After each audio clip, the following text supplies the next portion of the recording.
On va commencer ce matin avec Matthieu 16, 15 à 19. On va terminer avec ça aussi.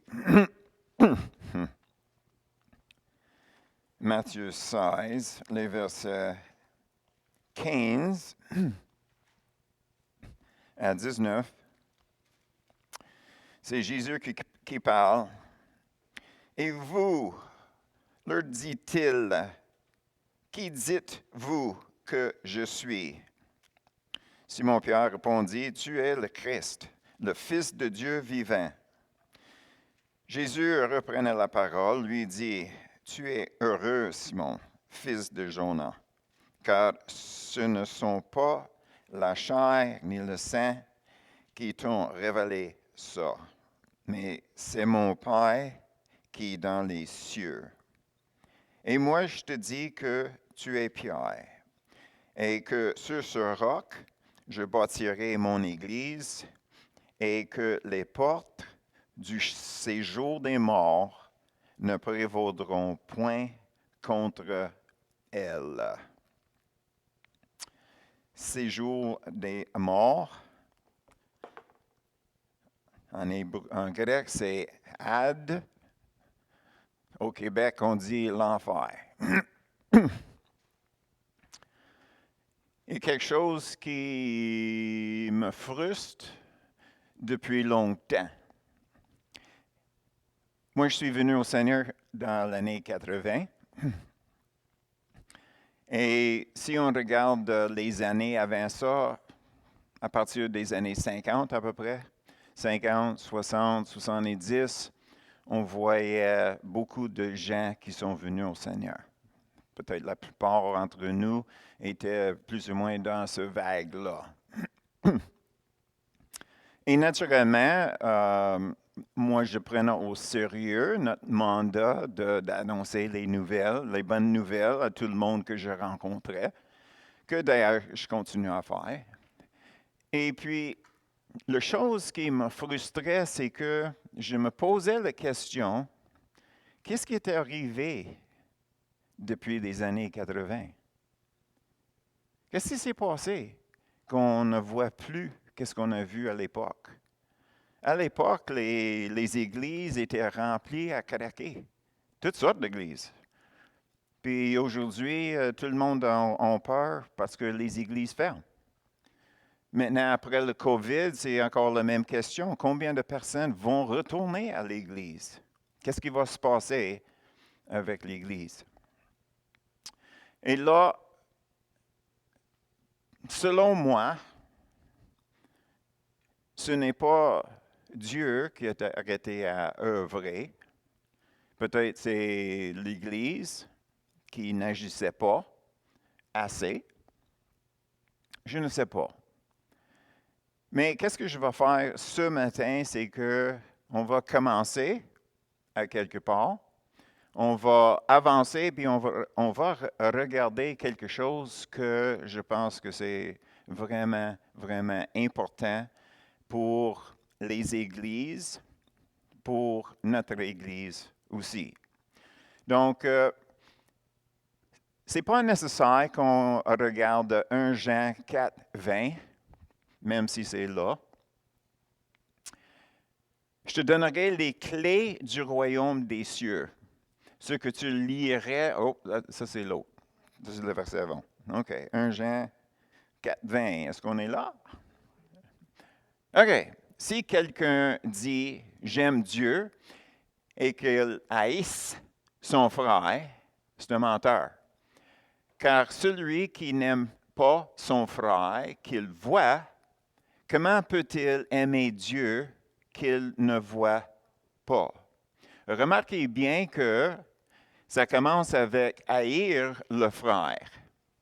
Puis, naturellement, en regardant dans la grecque, haïr, ça veut dire d'avoir des mauvaises pensées contre quelqu'un pour aucune raison, soit personnellement ou bien si on appartient d'un groupe. Donc, on parle comme exemple de préjugés. Une personne peut peut-être, il n'aimerait pas les immigrants pour aucune raison. Donc, même si c'est des chrétiens. Donc, ça, c'est une personne qui haït l'autre. Ou bien peut-être dans notre groupe, on n'aime pas, on va aller avec le même exemple, peut-être on n'aime pas les Noirs, les Latinos, les immigrés, les Indiens, peu importe. Puis dans ce groupe-là, nous avons la même perspective, ou bien on prend la même perspective, donc on haït ce monde-là. Ça, c'est le mot en grec. Mais si on regarde un peu plus loin, ce n'est pas une question d'haïr, d'avoir des mauvais sentiments contre quelqu'un. Celui qui n'aime pas. On est allé de haïr jusqu'à de ne pas aimer. C'est loin, ça. Ça veut dire qu'on doit aimer notre frère. Si on n'aime pas notre frère, comment est-ce qu'on peut dire qu'on aime Dieu? C'est loin, ça. Tu sais, habituellement, on voit haïr, puis on se dit, ah, ben, j'ai personne. Oui, oui. Mais est-ce qu'on aime nos frères et sœurs, peu importe la visibilité des minorités, comme on dit, n'est-ce pas? Alors, on va passer à Luc 17, 11 à 18. Luc 17.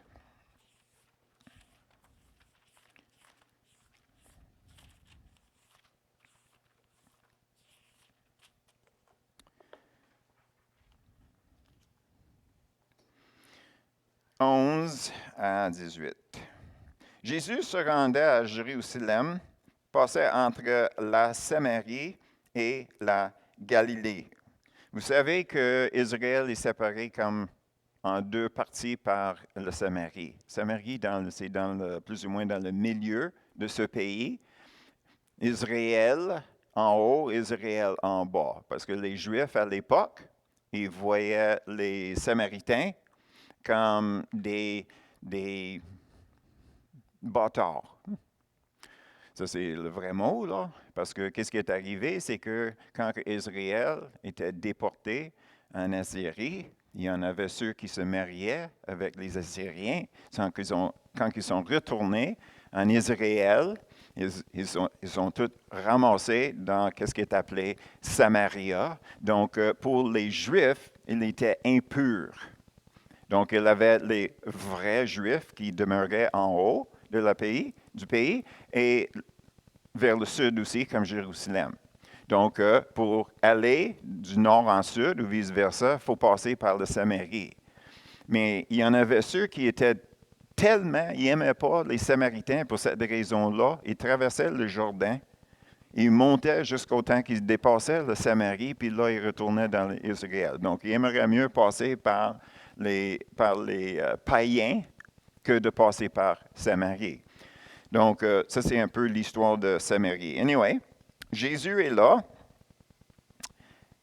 Et comme il entrait dans un village, 10 lépreux viennent à sa rencontre. Se tenant à distance, ils élevèrent la voix et dirent, « Jésus, Maître, aie pitié de nous. » Dès qu'il les eut vus, il leur dit, « Allez-vous montrer au sacrificateur. » Et pendant qu'il y allait, il arriva qu'ils furent guéris. L'un d'eux, se voyant guéri, revint sur ses pas, glorifiant Dieu à haute voix. Il tomba sur sa face aux pieds de Jésus et il lui rendit grâce. C'était un Samaritain. Jésus prend la parole, dit, « Les 10 n'ont-ils pas été guéris? Et les 9 autres, où sont-ils? Ne s'est-il trouvé que cet étranger pour revenir et donner gloire à Dieu? » Question d'appréciation. Et là, on va regarder Luc 10, 30 à 37.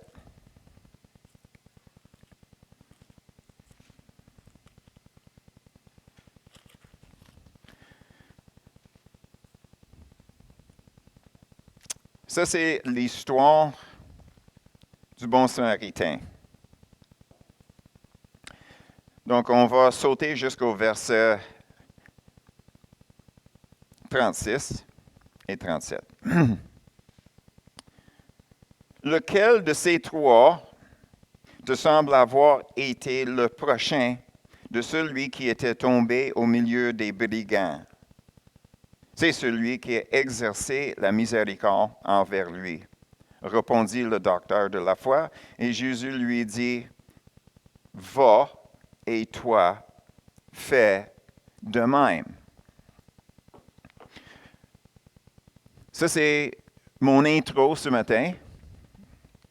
Puis la question qu'il fallait qu'on se pose,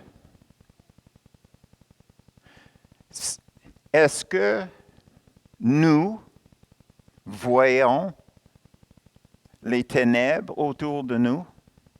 Est-ce que nous voyons que ceux qui sont autour de nous ont besoin du Seigneur? Deuxième question, est-ce qu'on arrête pour les parler?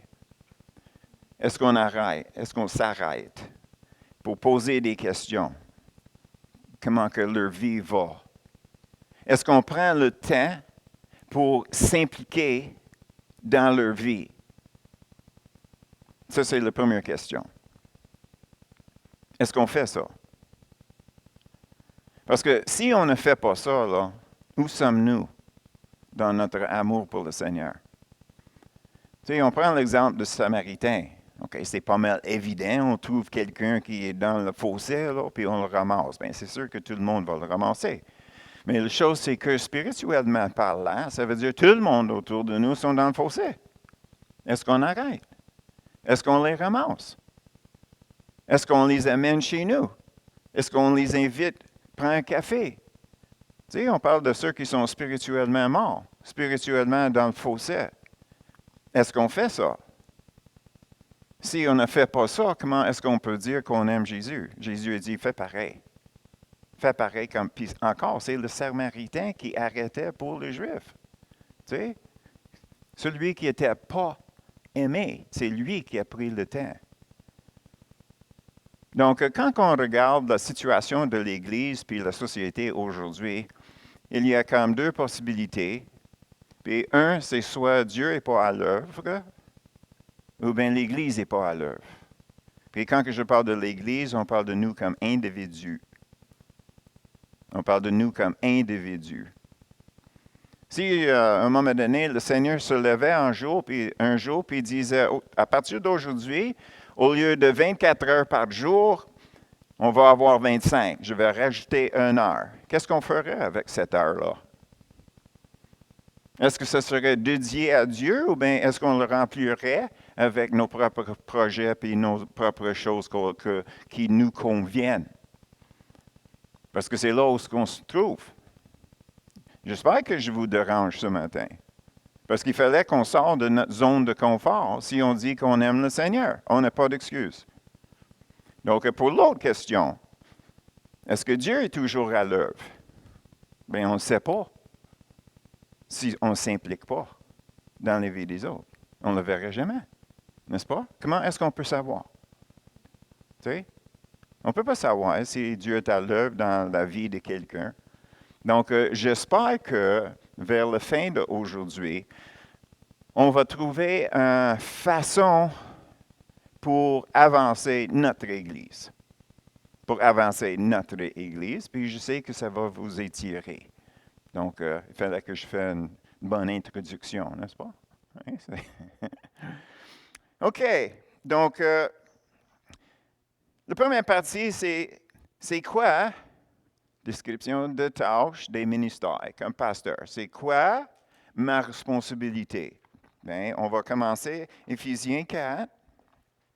Éphésiens 4. Tout le monde connaît ces écritures-là, anyway, but il fallait qu'on commence à quelque part.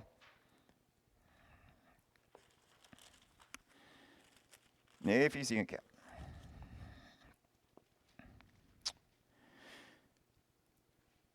On va regarder 11 et 12. Et il a donné les uns comme apôtres, les autres comme prophètes, les autres comme évangélistes, les autres comme pasteurs et docteurs. 12, pour le perfectionnement des saints en vue de l'œuvre du ministère et de l'édification du corps de Christ.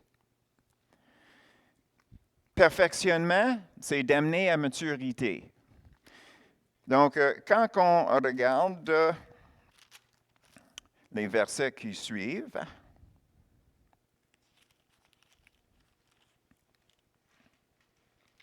13.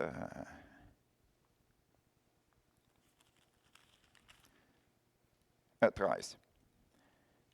Jusqu'à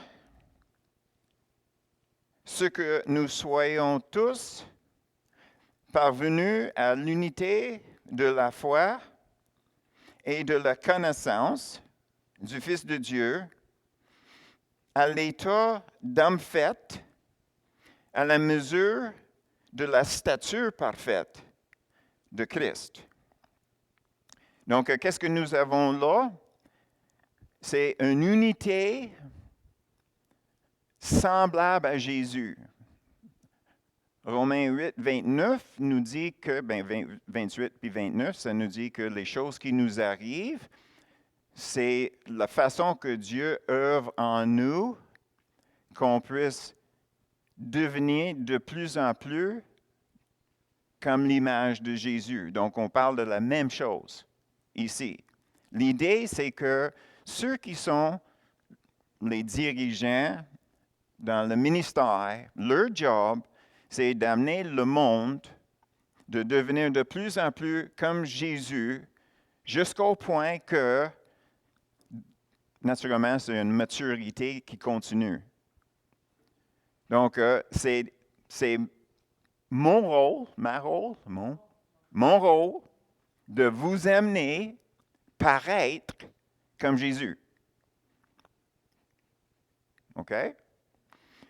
Et de plus en plus comme Jésus. Donc, ça, c'est la partie maturité. Un homme fait. On continue. Le verset 14. Ça parle des enfants. Nous ne serons plus des enfants. Puis là, la description, on saute d'une chose à l'autre, chaque chose qui nous arrive. Puis le verset 15. Mais en professant la vérité dans le monde, nous croîtrons à tous égards en celui qui est le chef, Christ. Le verset 16. C'est de lui. Et grâce à tous les liens de son assistance, que tout le corps, bien coordonné et formant un solide assemblage, tire son accroissement selon la force qui convient à chacun de ses parties et s'édifie lui-même dans l'amour. Donc, chaque membre avance que tout le monde peut avancer. OK? Donc, on voit, ça c'est mon rôle. Et qu'est-ce qui arrive à ce point-là? Quand que la personne est arrivée à un certain point, c'est quoi le point? Bien, le point se trouve dans Jean 14, 26.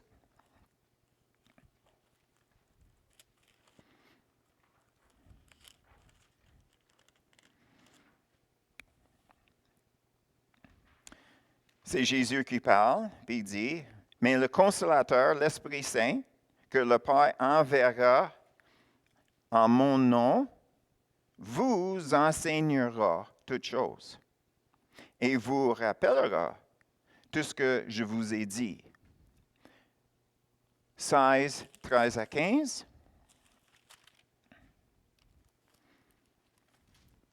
Quand le Consolateur sera venu, l'Esprit de vérité, il vous conduira dans toute la vérité, car il ne parlera pas de lui-même, mais il dira tout ce qu'il aura entendu et il vous annoncera les choses à venir. Il me glorifiera parce qu'il prendra de ce qui est à moi et vous l'annoncera. Tout ce que le Père est à moi. C'est pourquoi j'ai dit qu'il prend de ce qui est à moi et qu'il vous l'annoncera. Donc, ma job, c'est de vous amener dans une place de sécurité dans ta relation avec le Seigneur. Le moment que vous pouvez recevoir du Saint-Esprit, c'est lui qui commence à diriger. C'est lui qui commence. Donc, est-ce qu'il y a quelqu'un ici qui n'est pas capable d'entendre et comprendre le Saint-Esprit? Non. Donc, ma job est finie. Je m'en vais. C'est ça la partie qui est très importante, c'est de réaliser qu'une fois que nous arrivons à la place qu'on puisse entendre, on peut comprendre qu'est-ce que le Saint-Esprit nous dit. Là, c'est notre responsabilité de l'écouter, de faire qu'est-ce qu'il nous dit. Donc, comment ça se fait qu'il fallait que je commence une prédication en vous demandant la question, est-ce que vous êtes impliqué dans les vies des autres? Ça devrait être un fait accompli que vous êtes impliqué, que vous voyez comme Jésus, priorité numéro 1, c'est les sauver, les non-sauvés. C'est sûr que la famille de Dieu, c'est important pour Dieu. Mais de première importance, c'est toujours d'amener les gens à lui. Mais en même temps, on sait que ce n'est pas parce que nous sommes des bons vendeurs. C'est parce que le Seigneur a déjà commencé une œuvre. Donc, lui, il dévoile à nous, mais il fallait qu'on soit à bonne place. Tu sais, si on va à la pêche, on ne va pas à une place où il n'y a pas de poissons. Tu sais, non. On va à la place où il y a des poissons. Donc, quand dans notre quotidien, il fallait qu'on soit toujours alerte que Dieu est en train d'œuvrer, mais comment est-ce qu'on peut savoir? Bien, il fallait qu'on parle avec les gens. Il fallait qu'on s'implique dans les vies des autres, des non-sauvés. Des non-sauvés. Ça, c'est de première importance avec Dieu, notre Dieu, le Dieu qu'on dit qu'on l'aime. Est-ce que vous me suivez? OK. Donc, si je peux me fier un peu sur les deux diagrammes que nous avons ici, que le monde me demande c'est quoi. OK? Alors, je pense pas que vous autres sur l'écran, vous pouvez le voir. Mais ici en haut et ici en bas, c'est deux systèmes de tirer un traîneau à chien. Donc, ça, c'est le traîneau ici. Comme ça, c'est le traîneau. Mais quand que le conducteur, qui va être ici en arrière du traîneau, quand il traverse un lac ou une rivière, qu'est-ce qu'il fait? C'est qu'il fait ce système-là, ça c'est les chiens, ici au bout des différentes lignes. Puis qu'est-ce qui arrive? C'est qu'en traversant la glace, si jamais il y en a une qui tombe dans la glace, bien, ça ne traîne pas les autres dans la glace avec, donc on peut le sauver. Même si le traîneau tombe dans la glace, tous les chiens, ils vont gripper la glace pour l'empêcher de tomber dans l'eau. Et si c'est nécessaire, le conducteur, il va couper les liens ici pour laisser le traîneau tomber pour ne pas perdre les chiens non plus. Donc, ça, c'est pour traverser la glace où il n'y a pas trop de neige, des places où les animaux ou le traîneau peuvent tomber dans un trou. Mais ici, en bas, on voit l'autre système qui est peut-être un peu plus connu. Donc, ça, c'est le traîneau. Le conducteur, lui, est en arrière, puis il court en arrière, ou bien il va aider à pousser le traîneau. Parce que dans ce système-là, l'idée, c'est que si vous êtes dans la neige qui est très profonde, bien, les premiers qui passent font le trail. Puis chaque père qui le suit, il va le taper un peu plus. Donc, quand que le traîneau arrive, il arrive sur quelque chose qui est plus facile à glisser. Et puis toujours, c'est le conducteur en arrière qui va pousser le traîneau. S'il arrive sur une place que c'est dur, puis c'est facile à aller, bien, lui, il va même embarquer sur les skis en arrière, parce que les chiens peuvent aller plus vite que lui, il peut courir. Puis c'est toujours le même système ici quand que vous êtes dans le bois. Il ne peut pas avoir un chien qui est sur un bord puis un autre chien qui est sur l'autre bord. Il fallait qu'ils suivent l'un sur l'autre. Puis tout ce que le conducteur a à faire, c'est de crier. Puis quand il crie les commandes, bien, le chien, il y a toujours un dirigeant. Ça, c'est moi. Il y a toujours un dirigeant qui, quand que le conducteur il crie, lui, c'est le plus fort, le plus vite, comme j'ai dit, ça c'est moi. Et puis, il va dire, allez, arrêtez. Guy, ha. Guy, à gauche. Ha, à droite. Puis, c'est ça, les chiens avancent comme ça. Puis, il met toujours les plus jeunes un peu plus loin en arrière pour apprendre tout ça. Donc, mon approche à moi, c'est plus ce style ici. Chaque chien ici représente un de vous autres. Et jusqu'à date, qu'est-ce que je fais toujours, c'est que je veux que chaque personne peut avancer dans le Seigneur le plus vite que les autres y peuvent. Donc, j'essaie de donner les outils pour agrandir dans le Seigneur. Toujours ensemble comme Église, on traîne nos responsabilités, on garde nos responsabilités envers le Seigneur, puis à l'écoute du Saint-Esprit. Donc, chaque personne va se développer à la vitesse qu'ils peuvent. Ici en bas, ça c'est un peu différent. Ici en bas, qu'est-ce qui arrive, c'est que, comme je dis, quand on est dans la neige qui est plus profond, bien, naturellement, ça prend quelqu'un pour briser le trail. Puis après ça, les autres. Donc, on commence toujours avec les plus matures jusqu'aux moins matures. Puis c'est toujours en œuvrant ensemble, on traîne nos responsabilités comme Église. Ça, c'est plus le développement personnel. Puis où ce que nous sommes aujourd'hui, c'est qu'on change de système. On va commencer à œuvrer de notre façon. Puis la façon qu'on va œuvrer, c'est qu'on va commencer à œuvrer pas comme une église des individus, une église unie. Une église unie. Je pense que nous avons passé tellement de temps dans ce système ici que tout le monde est quasiment avancé le plus loin qu'ils peuvent aller tout seul. Donc, la limite maintenant va limiter l'Église. Donc, il fallait comme Église, il fallait qu'on avance. Comment faire? Ah, c'est ça la question, hein, Judy? Oui, je l'ai entendu.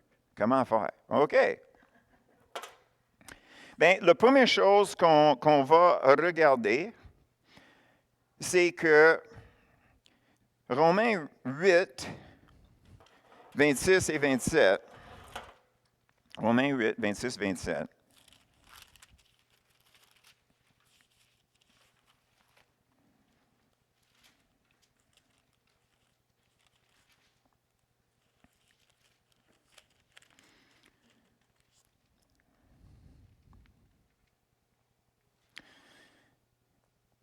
de même aussi, l'Esprit nous aide dans notre faiblesse, car nous ne savons pas ce qu'il convient de demander dans nos prières. Nous ne savons pas ce qu'il convient de demander dans nos prières. Mais l'Esprit lui-même intercède par des soupirs inexprimables, et celui qui sonde les cœurs connaît la pensée de l'Esprit parce que c'est selon Dieu. C'est la volonté de Dieu. C'est pour la volonté de Dieu qu'il intercède en faveur des saints. Alors, on arrive à une place, puis on ne sait plus comment avancer. Donc, il fallait qu'on prie. Mais pas juste prier n'importe quoi. C'est prier la volonté de Dieu. Maintenant, c'est pour l'Église. Alors, quand on prie, il y a qu'est-ce qui sort, puis qu'est-ce qui rentre. Qu'est-ce qui sort, c'est la louange, l'adoration, glorifier Dieu. OK? Ça, c'est pas difficile. Ça, c'est pas compliqué. Mais quand on demande quelque chose de Dieu, en principe, la première chose qu'on demande, c'est une parole. Oh Seigneur, il y a ça et ça. Donc, comment est-ce qu'on règle ça? On écoute. Donc, on cherche une parole. Donc, le moment qu'on commence à parler de la prière, qu'est-ce que nous avons besoin? C'est une parole. Donc, ça nous amène à notre prochain point. Le Seigneur, dans l'amour, le grand amour qu'il a pour nous, a déposé son Esprit Saint en nous autres. N'est-ce pas? Puis là, on sait qu'on est supposé de le suivre. On sait que quand on arrive à une impasse, on devrait le sonder. Donc, on va avancer dans cette ligne de pensée-là. On va regarder 1 Corinthiens 12.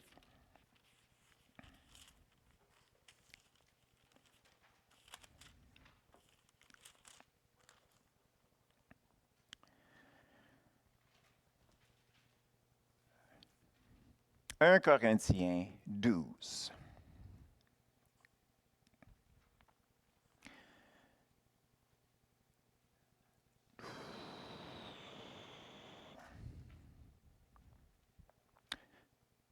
Le verset 7. À chacune, la manifestation de l'Esprit est donnée. Pourquoi? L'utilité commune. Ça, c'est l'Église. Le verset 8. En effet, à l'un est donné par l'Esprit une parole.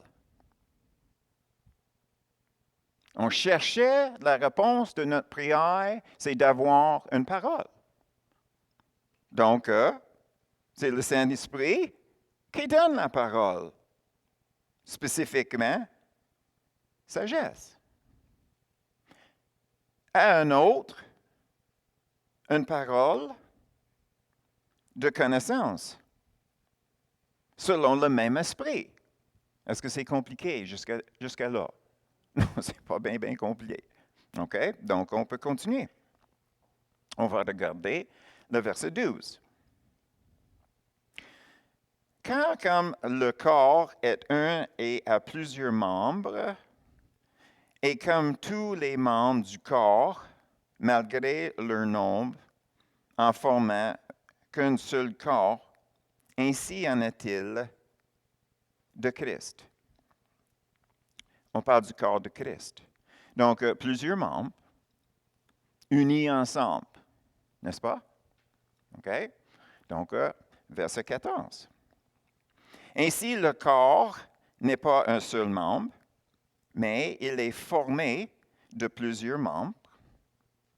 On continue dans la même idée. Verset 27. Vous êtes le corps de Christ et vous êtes ses membres, chacun pour sa part. Le verset 28.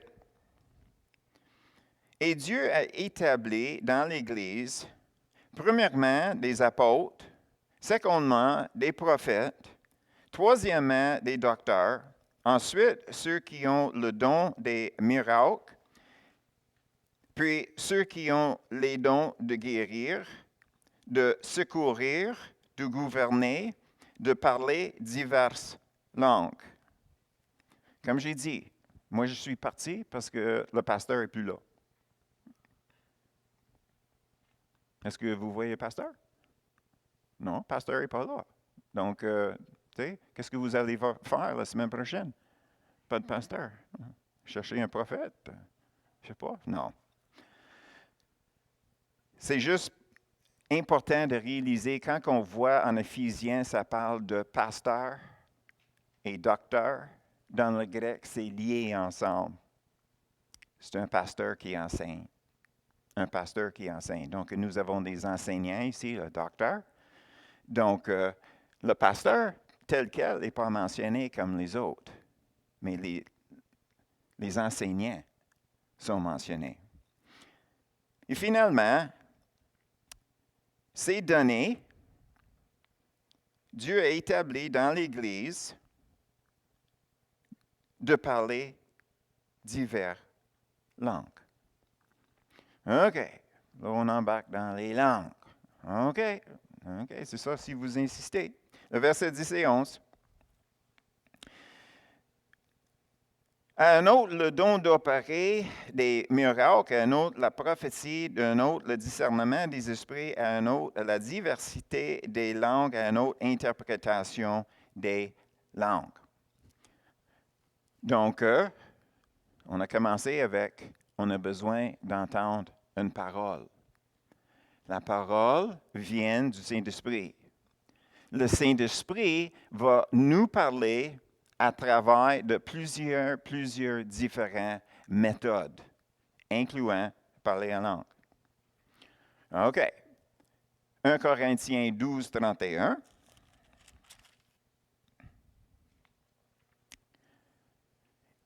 Aspirez aux dons pluriels les meilleurs. Et je vais encore vous montrer une voie par excellence, chapitre 13.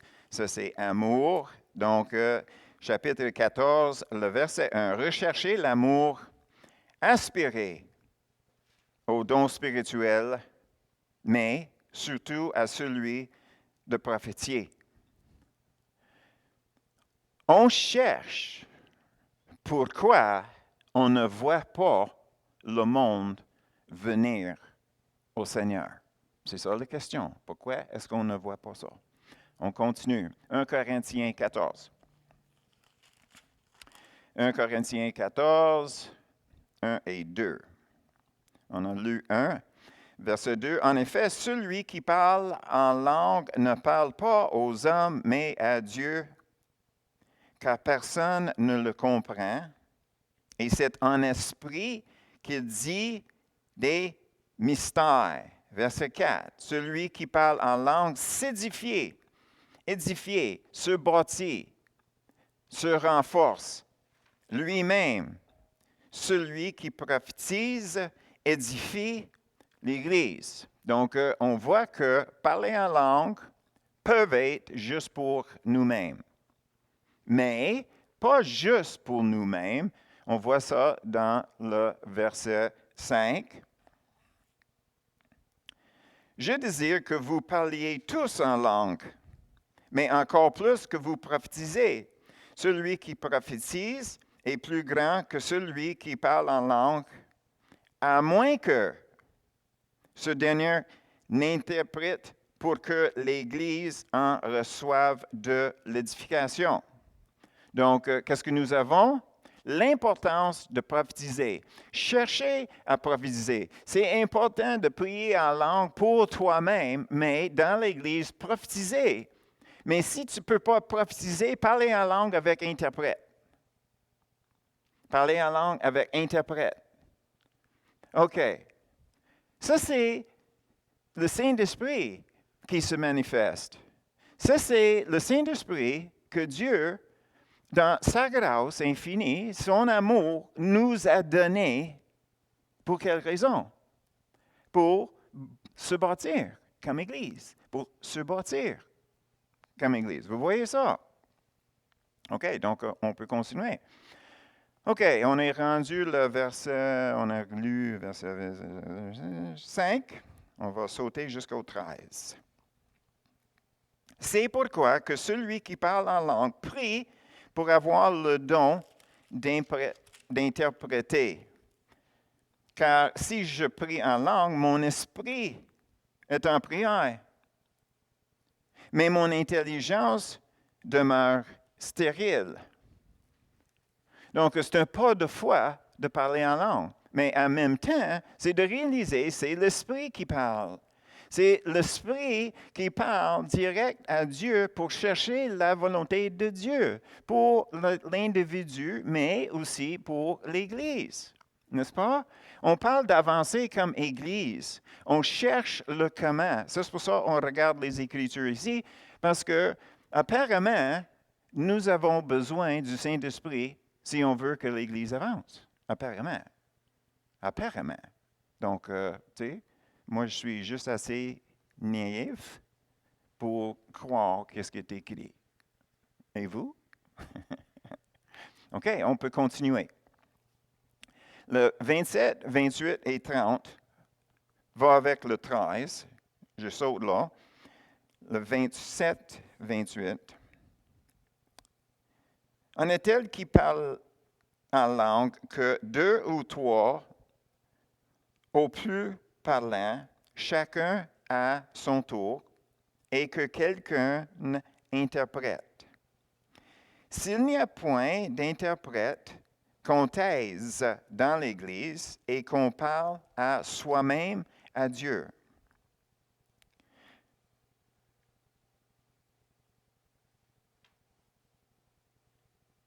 Le verset 30. Et si un autre qui est assis à une révélation, que le premier se taise. Donc, qu'est-ce que nous avons? Quelqu'un peut se lever, donner un message en langue, puis un deuxième, puis un troisième. Ça stoppe là, puis on attend. C'est comme ça. Puis je l'ai déjà vu dans une petite église maison, puis il y avait justement ça qui s'est passé.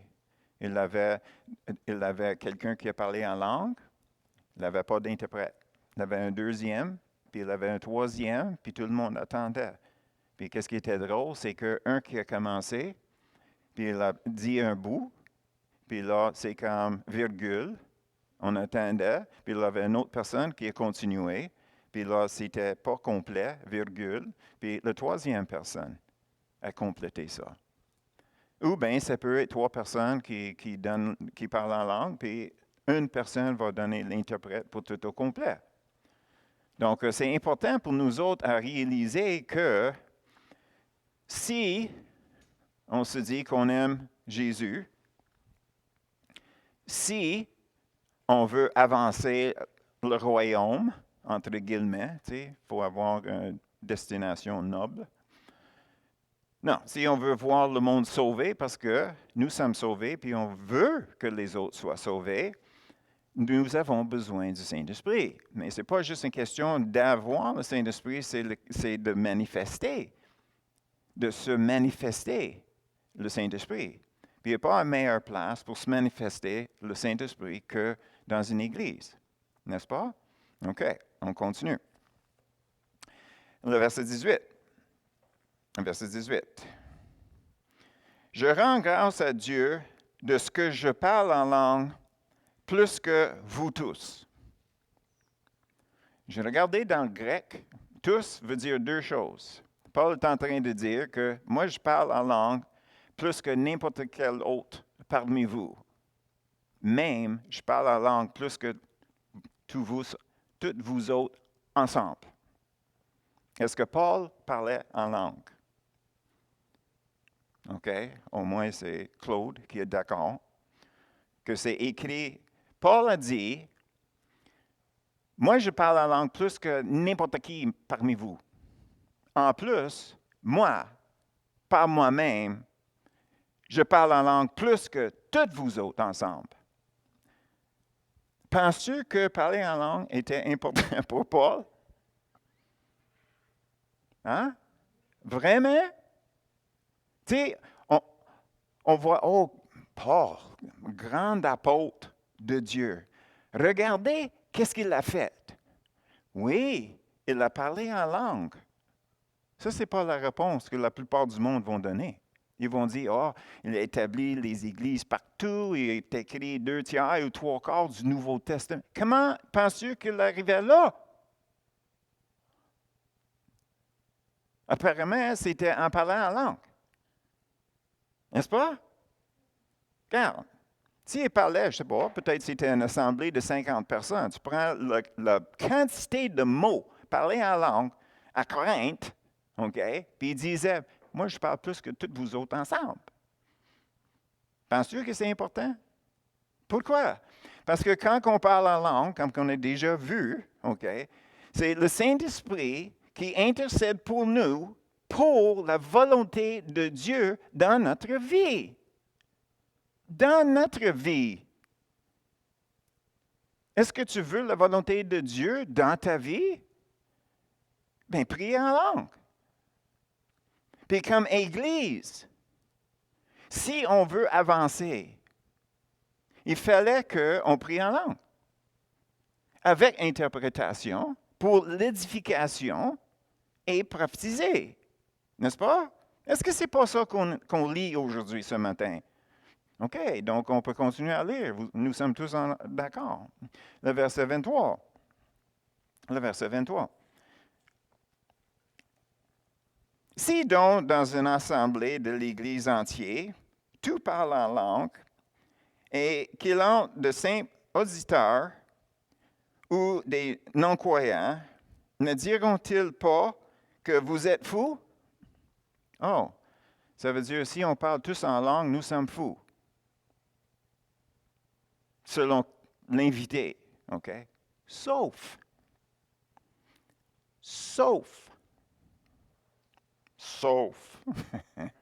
l'interprétation. L'interprétation. L'importance d'interprétation. Que nous avons déjà vu, 27, 28, 3 personnes peuvent donner un message en langue. On attend l'interprétation, puis ce n'est pas toujours la personne qui donne les langues, ça peut être un autre.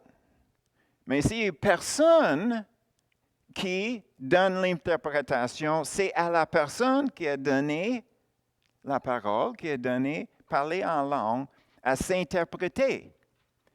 S'il ne peut pas s'interpréter, naturellement, ça c'est après le fait, il se met en question devant le Seigneur. Comme, Seigneur, est-ce que je pensais que c'était pour l'Assemblée, mais en réalité, c'était juste pour moi. Ça, c'est pour ça que je me terre, okay? Je m'assois. Il fallait que je me mette en réflexion. Pourquoi? Parce que on est en train d'apprendre. Heureusement, parmi nous, nous avons 2 prophètes. Donc, tu sais, on n'a pas à avoir inquiète qu'on n'aura pas d'interprétation. Mais pour nous autres, ce n'est pas pour les autres qui rentrent qu'on fait ça. Pour nous, c'est pour nous qu'on fait ça. On fait ça ensemble comme Église parce que comme Église, il fallait qu'on avance. Il fallait qu'on avance. Pour avancer, il fallait qu'on ait une parole de Dieu. Parce que qu'est-ce qu'on voit aujourd'hui, c'est la même recette d'évangélisation que nous avons vu depuis 70 ans. Mais la chose, c'est que, est-ce que c'était la recette des années 50, 60, 70 qui a amené le monde au Seigneur? Sur la surface, peut-être on peut penser ça. Mais on fait exactement la même chose aujourd'hui, puis ça ne produit quasiment rien. Donc, je cherche une autre explication. Puis là, je retourne. Et qu'est-ce que je voyais dans les églises? Le monde priait. Le monde priait. Puis il priait, puis c'était pas à peu près. Donc, selon moi, qu'est-ce qui est arrivé, c'est que les églises, les assemblées, ils ont continué à faire le même machinage. Ils ont produit les traits, ils ont fait des annonces, ils ont publié tout ça. Sur la surface, rien qui a changé. Donc, apparemment, il y a quelque chose d'invisible qui a changé.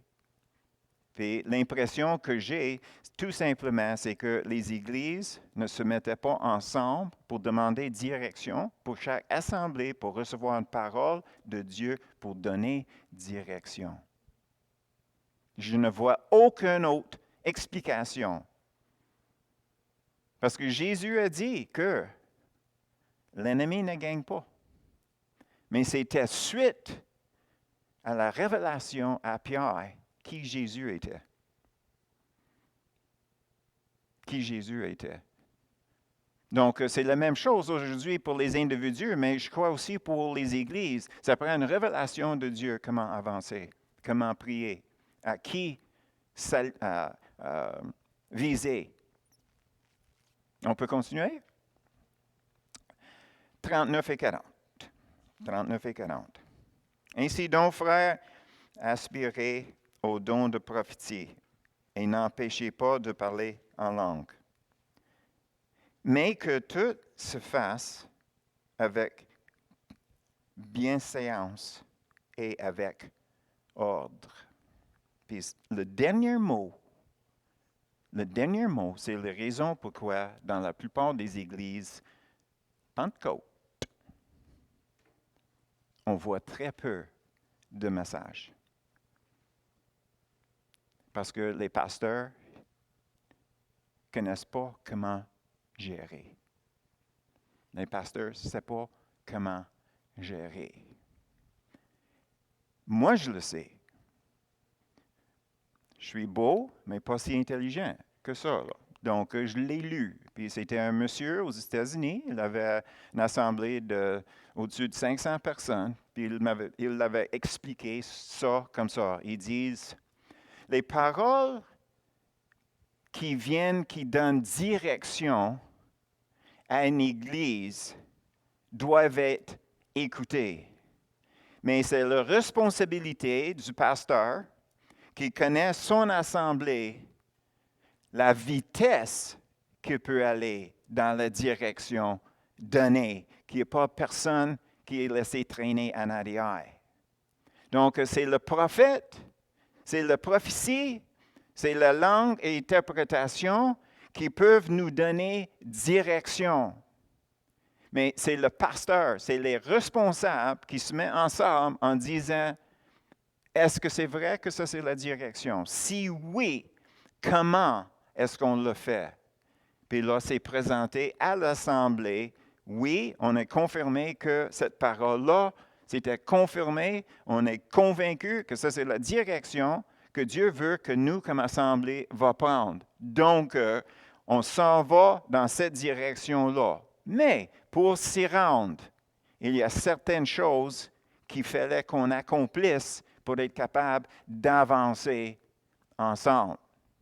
Donc, le pasteur retourne à son rôle d'enseigner les nouveaux, les bébés, comment entendre la voix de Dieu, que eux autres, individuellement, ils peuvent grandir, qu'ils puissent éventuellement s'aligner avec les autres dans la direction de Dieu. pour moi, parce qu'on est rendu au dernier verset, c'est le verset qu'on a lu en partant, c'est Jésus a dit que, qui dit le monde que je suis? Pierre a dit, tu es Dieu. Puis Jésus a dit, c'est pas toi qui as compris ça. C'était une révélation. Mais qu'est-ce que tu dis là? Ça va être le fondement de l'Église. Le fondement de l'Église, c'était une révélation. Chaque personne qui vient au Seigneur, ça prend une révélation de qui est Jésus. Puis après ça, il avait dit, qu'est-ce qu'il a dit par rapport à l'enfer? On peut regarder toujours Matthieu 16.